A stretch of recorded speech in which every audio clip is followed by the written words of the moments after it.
Hey guys, welcome back to Abhyuday classes UP. तो जैसा कि आप स्क्रीन पर देख सकते हैं, आज हम पढ़ने वाले हैं जीन पियाजे, जो कि बहुत ही महत्वपूर्ण टॉपिक है हमारा। एग्ज़ाम में हमेशा इससे बहुत सारे क्वेश्चन बनते हैं और इस बार जो हमारा बीएड का एग्ज़ाम है वो सेमेस्टर से है। सब्जेक्टिव एंड ऑब्जेक्टिव दोनों से क्वेश्चन आने वाले हैं, तो ये टॉपिक हमारा काफ़ी ही इम्पोर्टेंट हो जाता है, इसीलिए हम इसे आज कवर करने वाले हैं। तो चलिए शुरू करते हैं। और सबसे पहले अगर आप चैनल पर नए हैं तो सबसे पहले चैनल को सब्सक्राइब कर ले, ताकि आने वाली हर वीडियो आप तक समय तक पहुँचे। ओके। और सारे इंपॉर्टेंट पॉइंट आप नोट करते जाइएगा अपने कॉपी में, ताकि आपको लंबे समय तक याद रहे। ओके। इसमें सारे इंपॉर्टेंट पॉइंट आपके जो एमसीक्यू में पूछ सकते हैं वो कवर हो जाएंगे और आपको कहीं और से पढ़ने की ज़रूरत नहीं पड़ेगी। ठीक है। तो सबसे पहले हम देखते हैं कि जीन पियाजे कहाँ के निवासी थे। तो अगर क्वेश्चन में पूछेगा कि जीन पियाजे कहाँ के निवासी थे, तो जीन पियाजे स्विट्जरलैंड के निवासी थे। ठीक है। और यह एक चिकित्सक थे जिन्होंने अपने बच्चों पर अध्ययन किया था। 16 वर्ष तक इनके 3 बच्चे थे, उन पे इन्होंने अध्ययन किया था, जिसके लिए इनकी काफ़ी आलोचना भी हुई थी शुरुआत में। ठीक है। अब हम आगे देखते हैं कि इनके सिद्धांत को किस किस नाम से जाना जाता है, जो कि एग्ज़ाम में करके पूछता है। तो सबसे पहले इनके सिद्धांत का जो मुख्य नाम है उसको संज्ञानात्मक विकास का सिद्धांत हम कहते हैं, जिसको हम विकासात्मक सिद्धांत के नाम से भी जानते हैं, विकासी अवस्था सिद्धांत के भी नाम से जानते हैं, अवस्था का सिद्धांत के नाम से भी जानते हैं। ठीक है। और यह एक चिकित्सक थे, ये आप ध्यान में रखिएगा। और इनका संज्ञानात्मक विकास का सिद्धांत जो है उसे संज्ञान यानी कि ज्ञानात्मक या मानसिक विकास के नाम से भी जानते हैं, हम मानसिक विकास भी कहते हैं। ठीक है। इन्होंने कुल 4 अवस्थाएं बताई हैं कि बच्चा कैसे जन्म लेता है और कैसे वो बड़ा होता है। उसकी कुल 4 अवस्थाएं इन्होंने बताई हैं: शैशवावस्था, बाल्यावस्था, किशोरावस्था एंड प्रौढ़ावस्था। ठीक है। अब हम आगे देखते हैं। अब हम यहाँ पर देखते हैं संज्ञानात्मक विकास का सिद्धांत। तो संज्ञान किसे कहते हैं, सबसे पहले तो ये जानना जरूरी है। ज्ञान का जो हमारा सर्वोच्च बिंदु होता है वही हमारा संज्ञान होता है। ठीक है। तो हम देखेंगे संज्ञानात्मक विकास का सिद्धांत। इसको हम 2 पार्ट में ऐसे डिवाइड किए हुए हैं, एक को संगठन और अनुकूलन में। ठीक है। और अनुकूलन जो है हमारा, उसे हमने आत्मसातीकरण एंड विशिष्टीकरण में विभाजित करके रखा है। तो अब हम इसे समझते हैं, ये क्या है। तो संगठन जो हमारा है, प्रत्यक्षीकृत एवं बौद्धिक सूचनाएं प्राप्त करना ही हमारा संगठन है। और अनुकूलन जो है हमारा, पूर्व ज्ञान व नवीन ज्ञान के मध्य संतुलन यानी कि सामंजस्य बनाना। ठीक है। और नवीन ज्ञान प्राप्त करना ही हमारा आत्मसातीकरण है और नवीन ज्ञान का विस्तार करना हमारा विशिष्टीकरण है। अब हम इसे समझते हैं कि ये कैसे होता है। तो अगर हम कोई वस्तु देखते हैं जो हमारे प्रत्यक्ष है, यानी कि हम उसको प्रत्यक्षीकृत करते हैं और बौद्धिक सूचनाएं हमें प्राप्त होती हैं। ठीक है। बालक जब किसी वस्तु को देखता है तो उसको बौद्धिक सूचनाएं प्राप्त होती, यानी कि उसको संज्ञान होता है उस वस्तु का। वो देखता है और सोचता है कि ये क्या है, उसको सूचनाएं प्राप्त होती हैं। फिर वह पहले जो वस्तु देखा रहता है उस पूर्व ज्ञान को नवीन ज्ञान के साथ कंपेयर करता है और सामंजस्य बनाता है। यानी कि जैसे एक एग्जाम्पल ले लेते हैं हम, एक छोटा सा बालक है, वो कुत्ते को देखता है पहले दिन। ठीक है। वो कुत्ते को प्रत्यक्ष रूप से देखता है, प्रत्यक्षीकृत करता है और उसको बौद्धिक सूचनाएं प्राप्त होती हैं कि ये एक कुत्ता है, इसके पैर हैं, इसके 2 कान हैं, एक पूंछ है। वो ये सब देखता है और उसको बौद्धिक सूचनाएं, यानी कि उसके दिमाग में ये बात रहता है और उसको बौद्धिक सूचनाएं प्राप्त होती हैं। फिर वह जब अगले दिन अगर देखता है एक बकरी जाते हुए, ठीक, तो जब वह बकरी को देखता है तो पहले वाले देखे हुए कुत्ते से और बकरी की तुलना करता है और तुलना करके वह पहले के अपने जो ज्ञान मिला है कि जब वो कुत्ता को देखा था तो वो उसके एक पूंछ, पैर और 2 कान को देखा था। तो वह जब बकरी को देखता है तो उसे नवीन ज्ञान प्राप्त होता है। तो वह अपने पूर्व ज्ञान के साथ और नवीन ज्ञान के साथ जो सामंजस्य बनाता है उसे ही अनुकूलन कहते हैं। ठीक है। यानी कि आत्मसातीकरण नवीन ज्ञान प्राप्त करना और विशिष्टीकरण नवीन ज्ञान का विस्तार करना। तो वह जब दोनों में कंपेयर करता है, जो उसके संगठन किया रहता है, बौद्धिक सूचनाएं प्राप्त किया रहता है, उसका पूर्व ज्ञान के साथ उसका पूर्व ज्ञान जो रहता है उसके साथ नवीन ज्ञान को अपना अनुकूलन करता है, नवीन ज्ञान का सामंजस्य बैठाता है और फिर वह उन दोनों में कंपेयर करके, तुलना करके वह पूछता है कि ये क्या है और ये कैसे है। वह इन दोनों में तुलना करता है और उसके संज्ञान का विकास होता है, यानी कि उसका संज्ञानात्मक विकास होता है।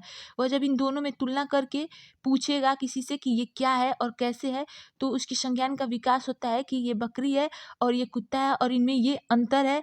और फिर वह अपने पूर्व ज्ञान और नवीन ज्ञान का जो सामंजस्य करता है और संतुलन बनाता है, वही उसका अनुकूलन हो जाता है। ठीक है, इतना समझ में आया? आई होप इतना आपको क्लियर हो गया होगा। अब चलिए आगे देखते हैं संज्ञानात्मक विकास के प्रमुख चरण क्या क्या हैं। अब हम देखते हैं संज्ञानात्मक विकास के प्रमुख चरण, जो कि 4 प्रकार के होते हैं।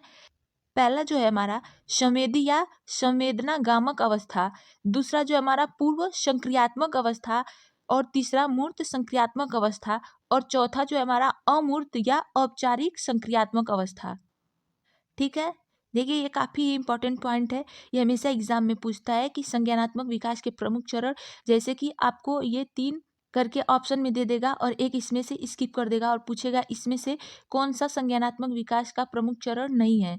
तो आप इसे ध्यान से देखिएगा और एक एक चीज़ नोट करते हुए चलेंगे हम। ठीक है, अब देखते हैं हम पहला जो हमारा संवेदी या संवेदनागामक अवस्था है, वो जन्म से 2 वर्ष तक का होता है। ठीक है, और दूसरा जो है हमारा पूर्व संक्रियात्मक अवस्था, वो 2 वर्ष से 7 वर्ष तक का होता है, और तीसरा 7 वर्ष से 11 वर्ष, और चौथा जो हमारा अमूर्त या औपचारिक संक्रियात्मक अवस्था, वो होता है 11 से 15 वर्ष तक का। ठीक है, अब आप इतने का स्क्रीनशॉट ले सकते हैं और हम आगे बढ़ते हैं। फिर अब हम देखेंगे संवेदनात्मक गामक अवस्था या संवेदी पेशीय अवस्था भी इसे कहते हैं। जो हमारा संवेदी या संवेदना गामक अवस्था था, उसे हम संवेदनात्मक या संवेदी पेशीय अवस्था भी कहते हैं। तो अगर एग्जाम में ये नाम बदल गया है तो आप घबराइएगा बिल्कुल नहीं, इसे आप नोट करते हुए चलिएगा। ठीक है, अब देखते हैं हम इसे।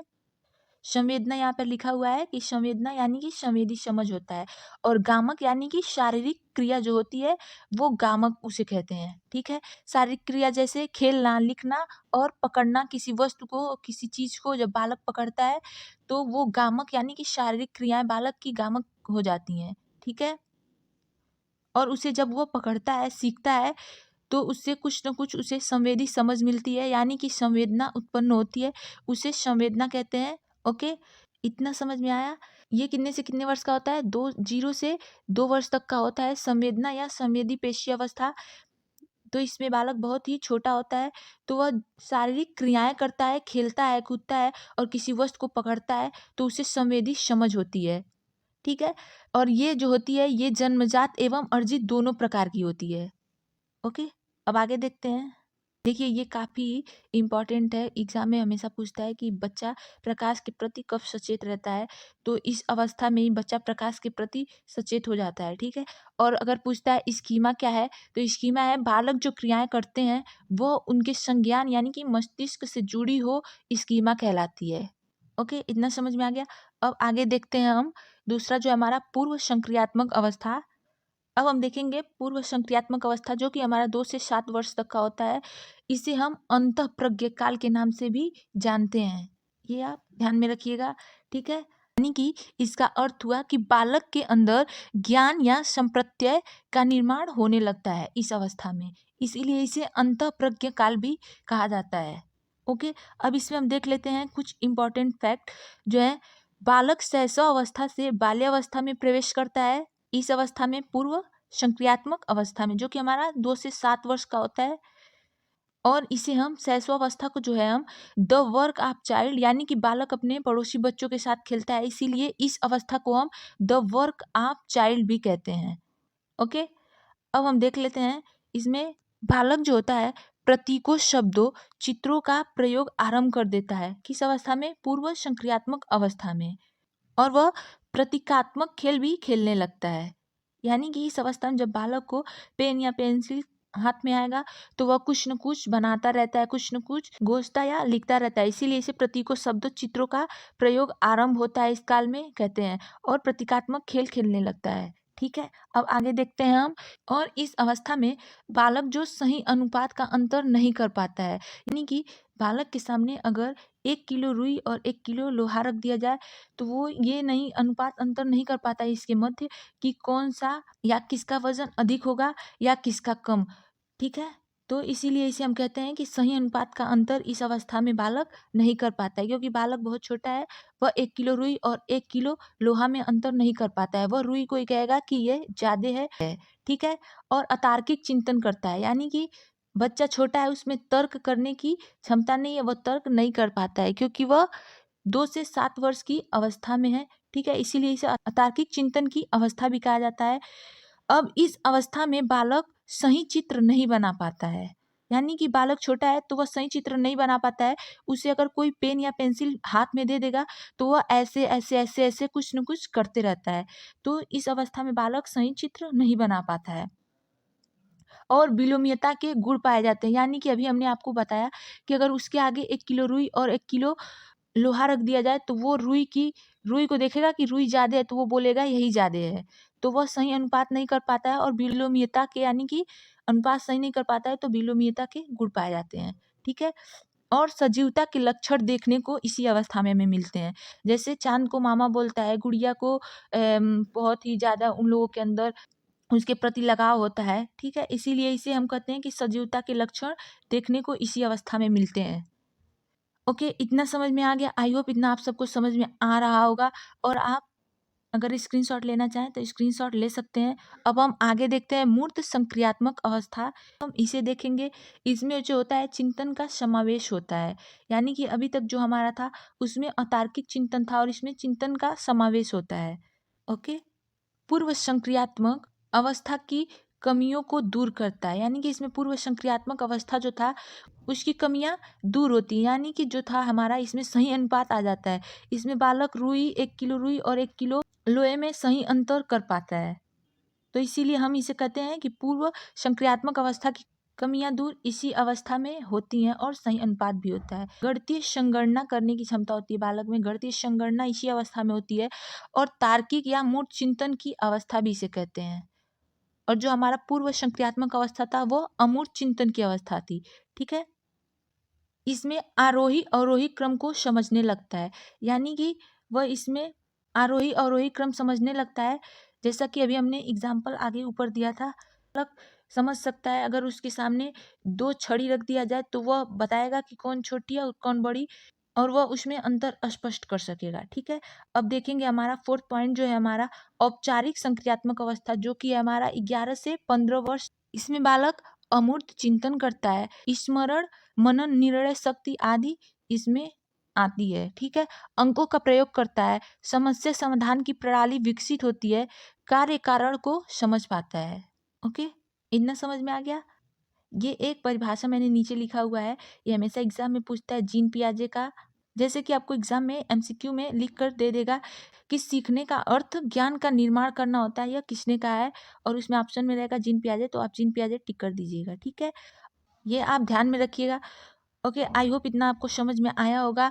जो हमने आज पढ़ा, जो 4 प्रमुख चरण हैं जीन पियाजे के द्वारा बताए गए संज्ञानात्मक विकास के, उसको हमने पढ़ा। संवेदी या संवेदनागामक अवस्था, दूसरा पूर्व संक्रियात्मक अवस्था, तीसरा मूर्त संक्रियात्मक अवस्था और चौथा औपचारिक संक्रियात्मक अवस्था।